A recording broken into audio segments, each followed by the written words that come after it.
우리가 그 산신용왕제를 3월 달에 하는 이유가 있어요. 그냥 하는 게 아니고 3월 달 음력 3월 달부터는 뭐가 시작이 되냐면 이제 농촌의 일손이 바빠지는 거잖아요. 할 일들이 많아지는 거예요. 그러니까 이제 이제부터 서서히 이제 농촌 분들은 바삐 이제 움직여야 되는데 이렇게 바쁠 때 무슨 기도를 하냐라고 하는데 우리 예전에 아주 오래전부터 3월 달에는 조상에 대한 제사도 올렸고요. 또 농사가 시작된다라는 것, 시작이라는 의미는 항상 어떤 의미를 갖고 있냐면 이제 시작이라는 건 이제 우리가 뿌리가 튼튼해야 줄기가 튼튼하고 줄기가 튼튼해야지 꽃이 잘 열리고 이렇게 순차적으로 이루어지는 거잖아요. 그래서 이제 농사가 시작될 즈음에 이제 앞으로도 뭐 이제 온 천지가 사방 천지가 야채 채소로 이제 막 나올 시기이기도 하고요. 그러다 보니까 땅에 감사를 안 할 수가 없잖아요. 근데 이제는 또 이제 7, 8월 달 되면 또 가뭄도 와요. 지금은 물 걱정을 별로 안 한다고 하지만 앞으로 3개월, 4개월 지나면 3개월만 지나도 2개월만 지나도죠. 예, 물 걱정을 할 때가 오죠. 이렇게 어떤 걱정에 앞서서 이미 우리가 준비를 하는 거예요. 물에 대한 감사도 하고요. 그 다음에 땅에 대한 감사도 하고 그러니까 고마움을 우리가 표현하기도 하고 또 농사가 잘 되게 해주십시오. 또 물 걱정 없이 이렇게 지내게 해주십시오라는 어떤 그 감사의 마음을 음력 3월 달에 또 이게 내가 농사를 잘 짓는다고 해서 결실이 잘 이루어지는 게 아니거든요. 또 하늘의 또 어떤 기운도 또 이것도 무시 못할 거니까 또 우리 조상들한테 제도 지냈던 거예요. 농사도 잘 우리는 다 알고 있었던 거죠. 농사를 접으신 분들은 내가 열심히 한다고 해서 내 뜻대로 모든 농작물이 이루어지지 않는다라는 걸 다 알고 계시는 거죠. 알고 계시니까 우리가 내가 할 수 없는 부분에 대해서는 기도를 했던 거예요. 그러니까 산신님께 땅에 대한 고마움, 그 다음에 물에 대해서 용왕님께 물에 대한 고마움을 우리가 예전부터 이렇게 또 조상에 대한 고마움을 이렇게 음력 3월 달에 이렇게 올렸던 거예요. 그래서 우리 약소사에 대해서도 이제 3월 달에 이제 시작이니까 올려드리는 거예요. 아까 그 학생의 말씀을 드렸는데 우리가 지금 이제 농기계가 있잖아요. 기계가 있는데 기계도 쓰는 방법이 있죠. 사용 설명서라는 게 있어요.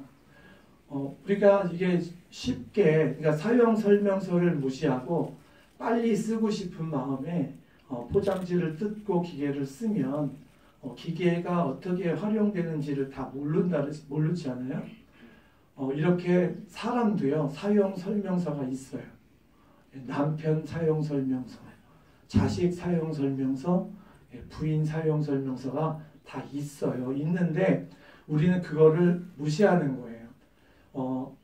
우리가 아까도 말씀드렸듯이 내가 쓰고 싶은 마음에 그 사용 설명서를 잘 읽어보지 않고 그냥 기계를 잘 이렇게 작동하는 거예요.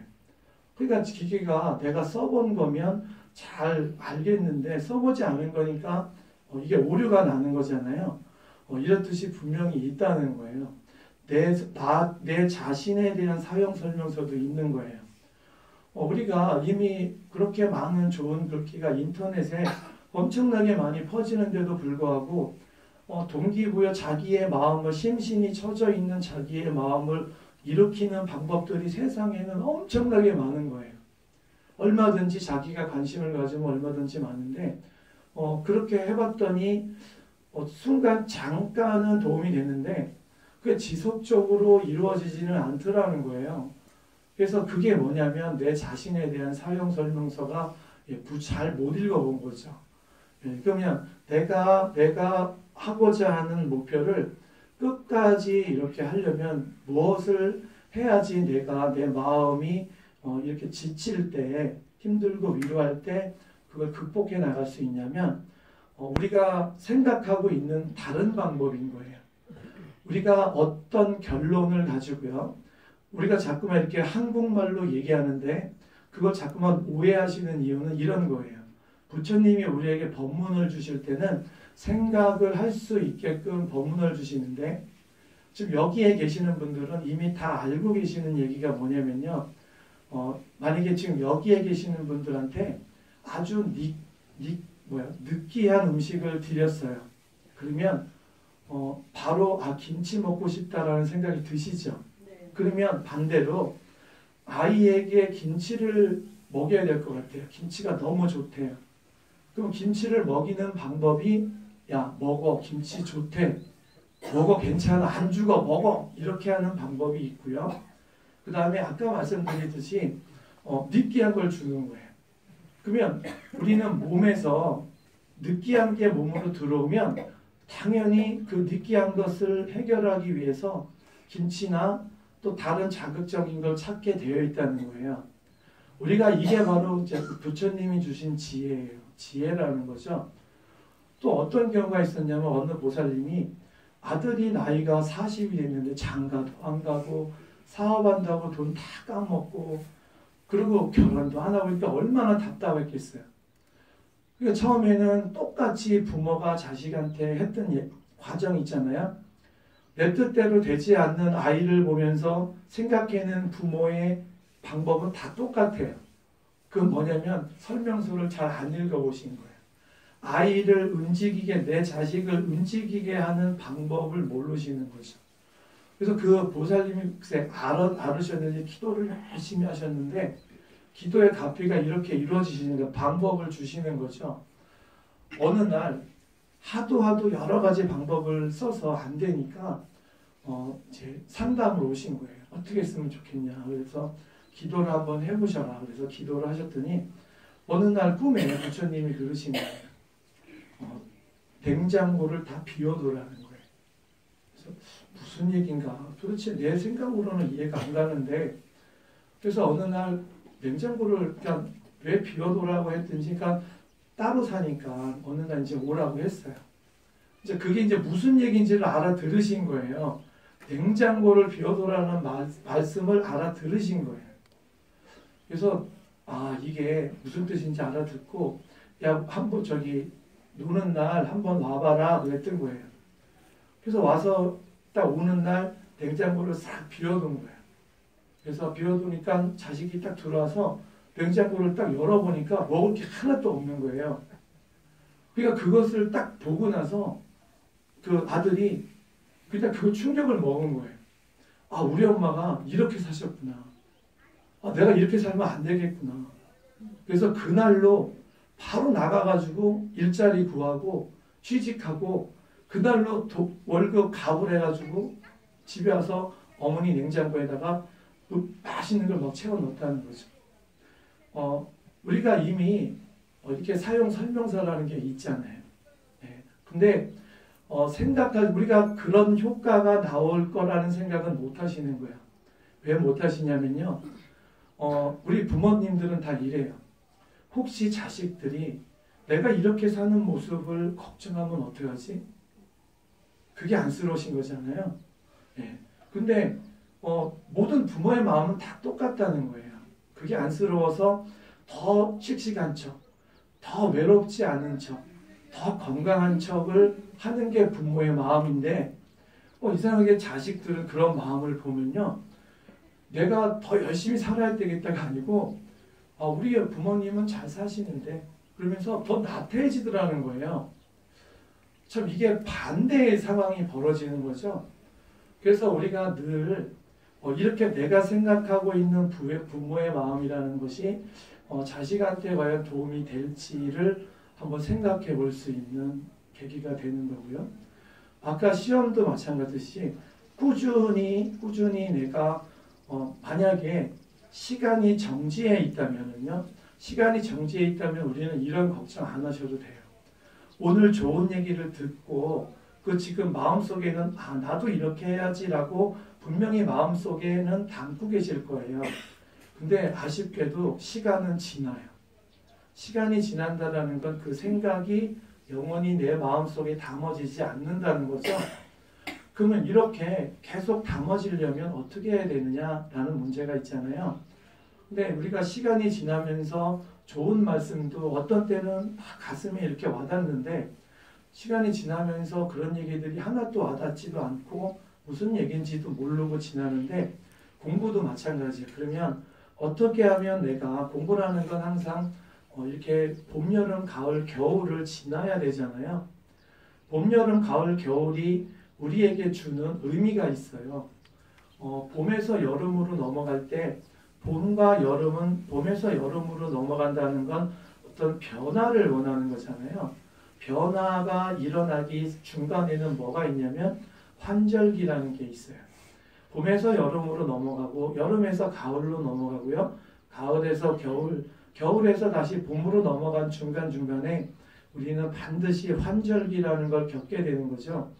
갑작스러운 변화에 충격을 받지 말라고 하늘이 우리에게 주는 기회라는 거예요. 이렇듯이 변화를 겪기 위해서는 어떤 과정이라는 게 필요한데 그래서 우리는 세상의 모든 질서를 법계라고 하는 거예요. 이렇게 곰곰이 보면 그 중에서도 봄, 여름, 가을, 겨울 중에서도 가장 힘든 시기가 있어요. 언제가 가장 힘드냐면요. 여름에서 가을로 넘어갈 때하고요. 겨울에서 봄으로 넘어갈 때가 혹한기죠. 겨울에서 봄으로 넘어갈 때는 혹한기를 견뎌내고요. 그 다음에 여름에서 가을로 넘어갈 때는 열대야, 가뭄, 그 다음에 장마를 겪어야 돼요. 이렇게 가장 큰 변화를 원할 때 여름에서 가을로 넘어간다는 것은 곡식이 익는다는 거잖아요.